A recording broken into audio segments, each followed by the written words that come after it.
പ്രിയപ്പെട്ട കൂട്ടുകാരെ എല്ലാവർക്കും നമസ്കാരം. റെയിൽവേയുടെ ഒരു വിജ്ഞാപനമായിട്ടാണ് എത്തിയിട്ടുള്ളത്. കൊൽക്കത്ത ആസ്ഥാനമായിട്ടുള്ള സൗത്ത് ഈസ്റ്റേൺ റെയിൽവേ 1785 അപ്രൻറ്റീസ് തസ്തികയിലേക്ക് വേക്കൻസികൾ പുറപ്പെടുവിച്ചിട്ടുണ്ട്. 15ഓളം തസ്തികയിലേക്കാണ് ഇത് അപേക്ഷ ക്ഷണിച്ചിരിക്കുന്നത്. ഡിസംബർ 17 വരെ അപേക്ഷിക്കാവുന്നതാണ്. ഓൺലൈൻ ആണ് അപേക്ഷ സ്വീകരിക്കുന്നത്. ഇതിൻ്റെ വേക്കൻസികൾ 15ഓളം തസ്തികയിലാണ് അപേക്ഷ സ്വീകരിക്കുന്നത്. Fitter, turner, electrician, welder, mechanic അങ്ങനെ തുടങ്ങി 15ഓളം തസ്തികയിൽ ഇതിൻ്റെ വേക്കൻസികൾ പുറപ്പെടുവിച്ചിട്ടുണ്ട്. ക്വാളിഫിക്കേഷൻ എന്ന് പറയുന്നത് ഏത് തസ്തികയിലേക്കാണോ നമ്മൾ അപേക്ഷിക്കുന്നത് അതിന് തത്തുല്യമായി അല്ലെങ്കിൽ ITI ക്വാളിഫിക്കേഷൻ ആവശ്യമാണ്. അതുപോലെ തന്നെ 10ാം ക്ലാസ്സിൽ 50% മാർക്കോടെ പാസ്സായിരിക്കണം.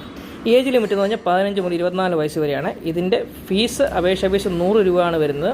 അത് SC/ST, വുമൻസ് അല്ലെങ്കിൽ ഡിസേബിൾഡ് ആയിട്ടുള്ള ആൾക്കാർക്ക് കൊടുക്കേണ്ടതില്ല.